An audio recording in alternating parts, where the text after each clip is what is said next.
In the last video, we talked about how the gut can become ground zero for autoimmune disease, how a leaky gut, a disrupted microbiome, and hidden infections can turn your immune system into a relentless overachiever. But there's another force behind the autoimmune epidemic that most people never consider: toxins. They're not just in smokestacks and oil spills.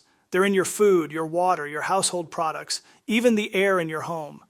And if your body can't get rid of them fast enough, they build up, triggering inflammation, hormonal chaos, and, you guessed it, autoimmune reactivity.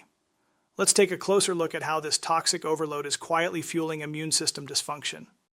Hi, I'm Dr. George Springer, author of The Gut Connection, and I've spent over 45 years helping patients uncover the root causes of chronic illness, especially when conventional medicine can only offer symptom suppression. When it comes to autoimmune disease, one of the most underestimated factors I see in my clinic is the toxic burden. And for many patients, reducing that burden is the key to restoring immune balance. We live in a world our bodies were never designed for. There are over 95,000 industrial chemicals used commercially in the US, in everything from cosmetics and cleaning supplies to food packaging and clothing. Shockingly, only a tiny fraction of them have been tested for long-term safety, especially for their effects on the immune and endocrine systems. Every day you're exposed to a mix of pesticides, plastics, solvents, heavy metals, and synthetic fragrances. A little exposure here and there might not seem like a big deal, but these substances are bioaccumulative. They build up in your tissues, your fat cells, and most concerningly, your immune system's radar. Your body is equipped with detoxification systems, primarily the liver, lymphatic system, and gut.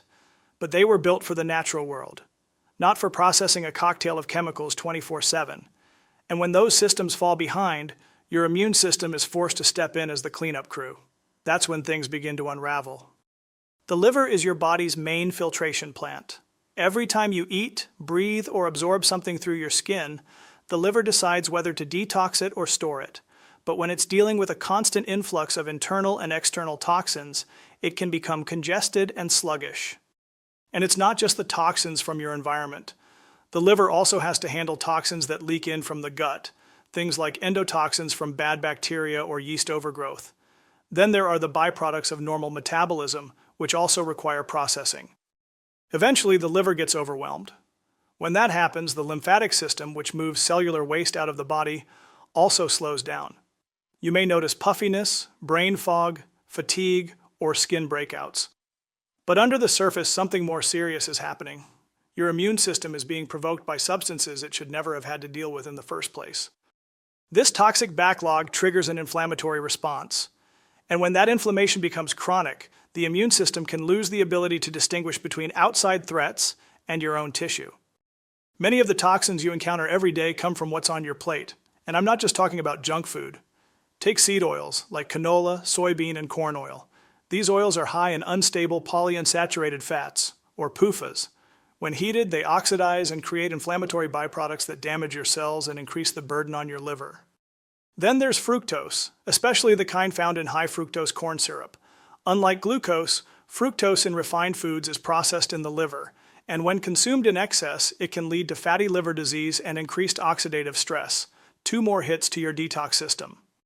And perhaps most notorious of all is glyphosate, the herbicide sprayed on many non-organic crops, especially wheat. Glyphosate doesn't just kill weeds. It disrupts your gut microbiome, impairs detox enzymes in the liver, and damages the intestinal lining, all while increasing systemic inflammation. So even if you're trying to eat clean, the way food is grown, processed, and preserved can add to your toxic load and keep your immune system on high alert. You may not see them, but they're there. In your shampoo, your laundry detergent, your scented candles and air fresheners. These products often contain phthalates, parabens, and synthetic fragrances, all of which are known endocrine disruptors and immune irritants. Plastics leach chemicals like BPA and microplastics into your water and food. Cleaning products and disinfectants often contain solvents and surfactants that damage the lungs, skin, and gut lining over time. Even if you make healthy choices in the kitchen, your immune system might still be reacting to what you inhale, touch, or absorb throughout the day. Here's how this all ties together.